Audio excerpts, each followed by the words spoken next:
Well, hey there everyone, welcome back to Cowboy Survival. Gonna do something kind of fun tonight. Many of us have seen videos where you go down to Harbor Freight, you buy the Gordon survival knife. Big old honking knife. It looks kind of neat, but it's only like $9, right? There are some flaws with the knife, and so what I'm gonna do is I'm gonna do sort of what some of the other folks have done. I'm gonna deconstruct this knife, and then we're gonna put it back together, making some improvements on it. But I'm actually gonna do a couple of things that you haven't seen before, and I think you're gonna find it kind of interesting, the little twist I put on it. So, stay tuned. I think you're really gonna like what you see.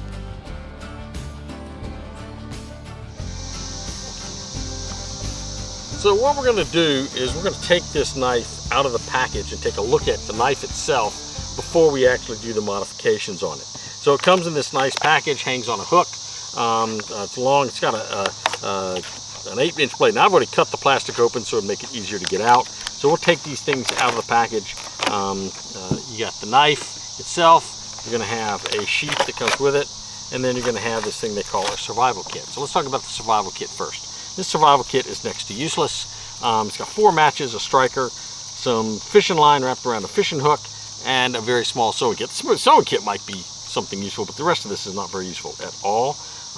Maybe it's got like 5 matches, 6 matches or something in it. It's kind of useless. They give you this, it's supposed to, the idea is that it goes inside the hollow handle of the knife. The problem is that, you know, this is not going to help you anything. This isn't going to help you survive. It's just kind of a gimmick. I'd have left that out altogether. So the next thing you've got is the sheath. It's a heavy nylon sheath. The knife just fits right in the sheath.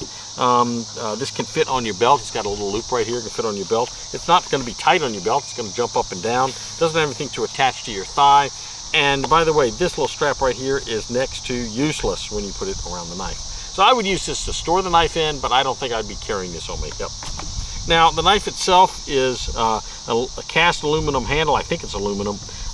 It's a stainless steel blade. It's got a saw ridges on the top, these saw gap teeth.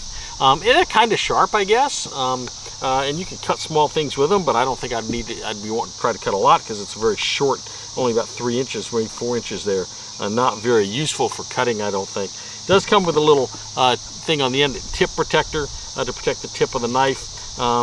As I've seen demonstrations, this is a pretty strong knife. You can break the tip off, but not through normal usage. You have to be pretty abusive with the knife. Knife comes out of the box pretty sharp. I'm pretty impressed with that. Now, the knife itself is attached. It's not a full tang knife. The tang only goes up to about this far. It's got a screw right here. You can see the screw hole. It's a retention screw that we'll take out of there when we take this knife apart. The retention screw goes through a hole in the blade, and then goes partially into the other side, but you notice it doesn't go all the way through. We're going to probably try to adjust that. And when you take the screw out, pull the knife out, the tang only goes about this far anyway, because the rest of this handle is hollow. So let's look at the handle itself. It's got a cap on it. We'll unscrew the cap and take a look at the cap.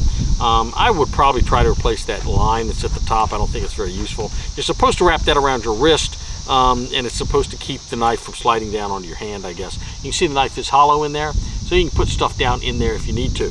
The cap is going to have it's going to have a little button compass in the center, but I'm going to tell you that button compass is next to useless. Right now it's saying north is that way. I can tell you north is not that way, north is that way.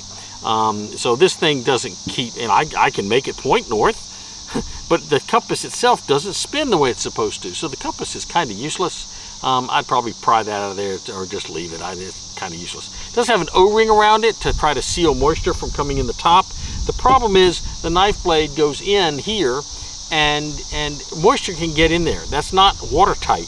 It looks, I mean, it's pretty tight fit, but it's not watertight. So if you drop this in water, water's going to get in by going through this little gap right in here. So unless you seal that, you're still going to get water into the knife. So we're going to try to fix all these problems. We're going to try to take this so the first problem we're going to do is something we've seen other people do on here.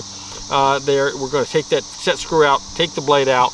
We're going to see if we can't drill a hole all the way through it. Then eventually when we put it back together, we'll put it back together with a JB Weld type of material. It's not actually JB Weld, it's something I bought at Harbor Freight. It's same material, it's just cheaper. And so we're going to try that, and that will seal that knife in there really, really firmly, permanently, in that slot, so it's not going to get loose. The problem with this knife is if you use it a lot and you bang it, eventually that blade becomes loose in here, because the only point of contact is right there, and so that blade can come loose. So we're going to make it with that JB Weld and essentially make this all one piece. And then I'm going to do a couple other things to this knife. I'm going to try to change that string out, maybe put some kind of a paracord in there that's braided. Maybe that'll help. I think the camera just moved because the dogs are running around the table wanting me to play ball with them. Anyhow, and then I got a couple of things I'm going to do to this knife that you've never seen done to one of these knives before, and I think you're going to think it's pretty cool when I get done. So anyway, that's what the knife is, and the next thing is we'll start taking it apart and take a look at starting to modify this thing. Okay, so the first step in taking this knife apart is going to be taking out the set screw that is right here. So to do that, we're going to use a number 2.5 metric Allen wrench. And I will take this here and I'll just put it in there, and I've already tested this out so I know this is the right size, and I'll just take that set screw out of there. Now for safety purposes, I probably should have the knife this way, that way it doesn't risk spinning around and cutting me. So we'll get that out of here. Set screw comes out pretty easily. Now the knife blade will come out a little more, with a little more difficulty, I think, than the set screw will. So I'm going to take the set screw out, and I'm going to, well, still got to come out a little ways.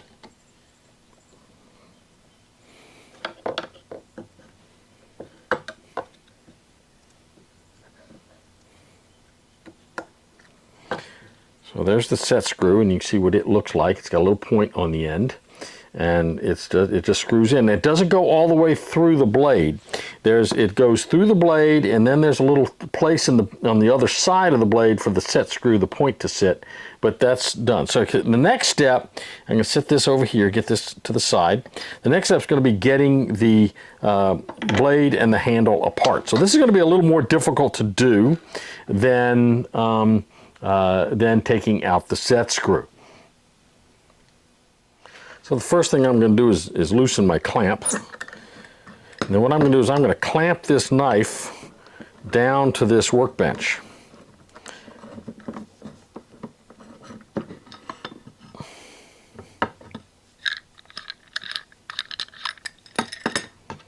Now the idea would be to have a nice vise here, but I don't have one of those available. I'm in my dad's shop, and I would have thought he'd had one available, but he doesn't seem to have one, but that's okay.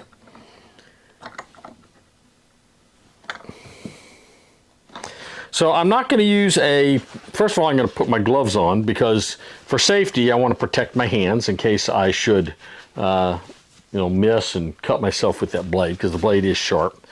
The next thing I will do is I'm not going to use a metal hammer on this. I'm going to use a wooden mallet with a block of wood to try to dislodge this handle from this knife. And it may be a little more difficult than I think, but we're going to give it a shot here and see if we can't get this thing apart.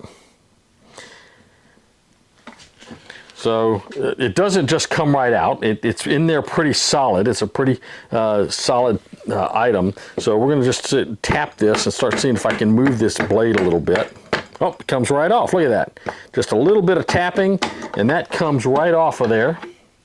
So now what I've got is I've got my handle that I can work on, and I'm going to put a rubber coating on this, you're going to see, to make it easier to hold on to. And I've got my blade.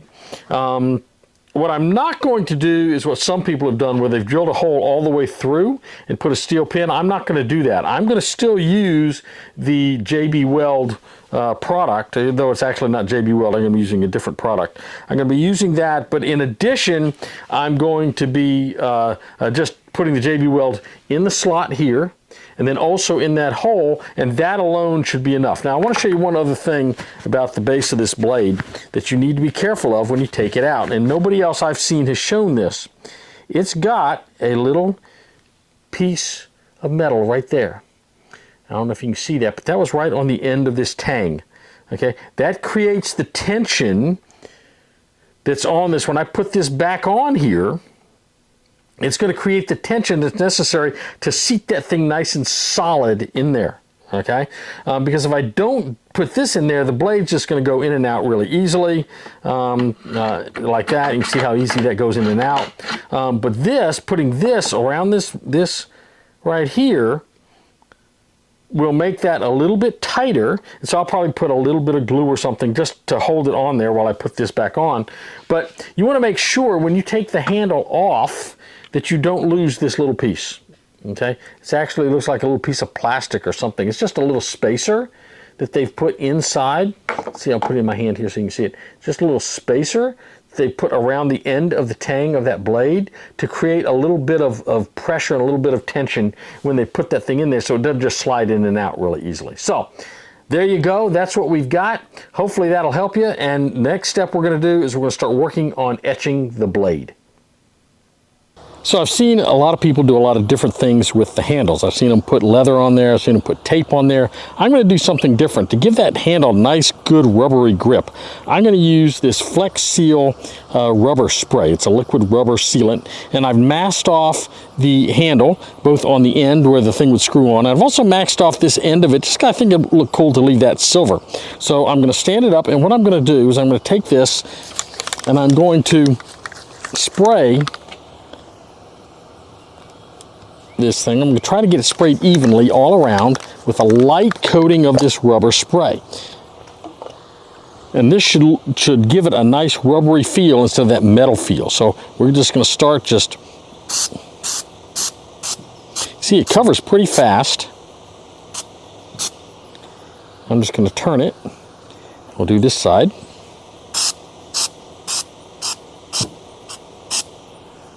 Now you can get a much smaller can of this. I bought this can, and after I bought it, I found out there's a much bigger, a much smaller can that you can purchase. So we're going to let that dry. That takes, they say, about 2 to 3 hours to dry to the touch, and another 24 hours before it's fully cured.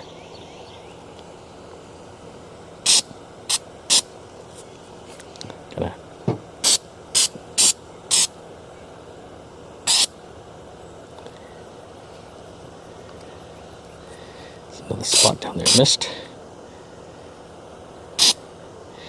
So we're going to let that sit for about 24 hours and let that cure. Okay, so now it's time to etch the blade. Now I've done a couple things. I've cleaned my blade thoroughly with acetone and with paint thinner. So my blade is thoroughly clean, and I'm not going to touch it with my fingers anymore.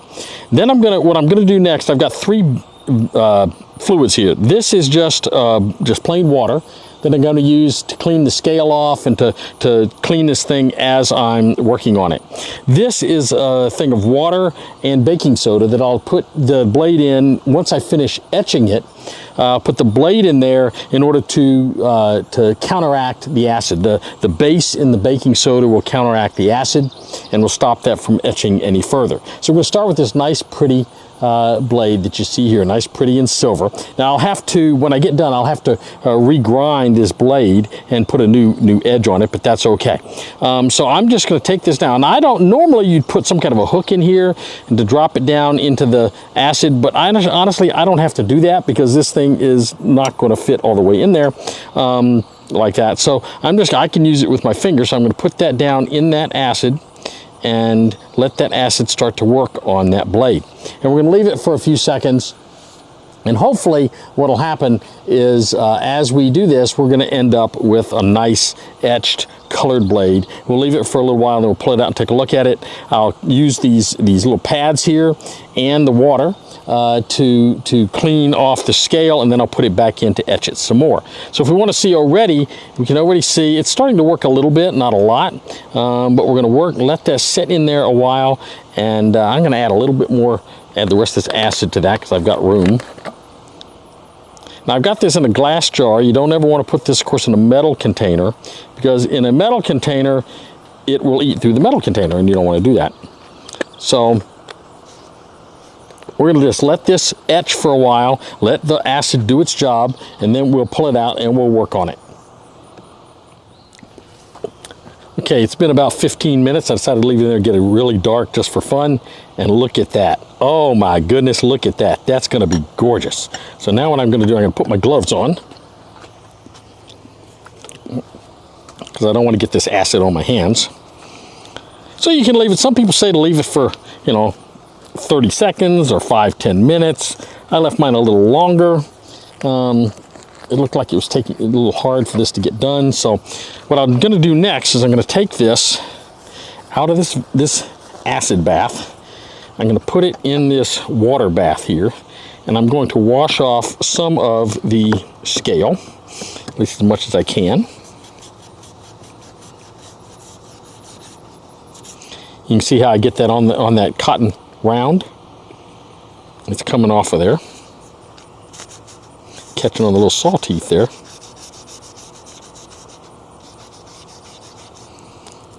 I'll do the other side. And I could do it longer if I wanted to, but that's about as dark as I think I want to get it. I don't want to get any darker than that. So the next thing I'm going to do, I'm just going to take this, now that I've got this all done, see, I've gotten a lot of that scale off of there. I'm going to take this next, and I'm going to put it in my bath of baking soda and water, and that should stop the corrosion that's caused by the metal. And as I put it in there, I can actually see it working. I can see the reaction going on in there. So that's good. So that's going to clean that up.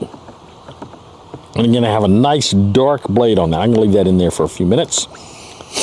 Meanwhile, I'm going to cap this back. I bought this down at Goodwill. It's just a bottle with a seal on it, and I can close this bottle so I can save this fluid for the next time that I want to do another knife. This I'll take out in the woods and dump it, just water with a little acid. I'll just dump it out by the fence.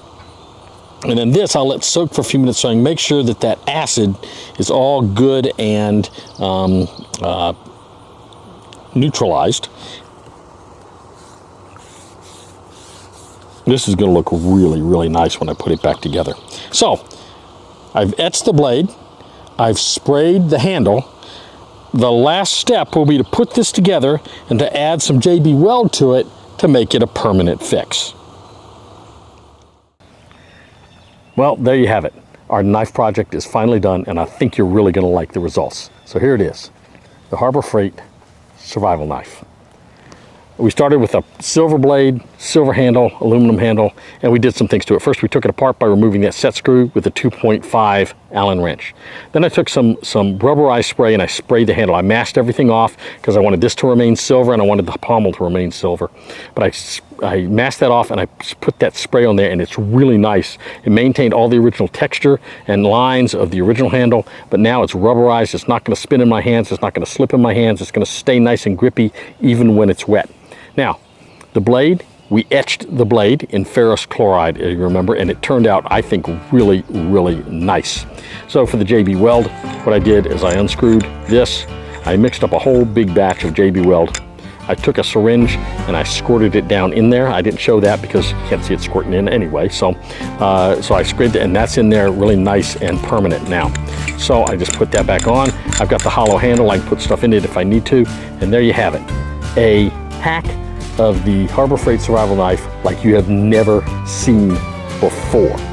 If you have any comments on this, any more suggestions, send them in. Remember what we always say on the channel.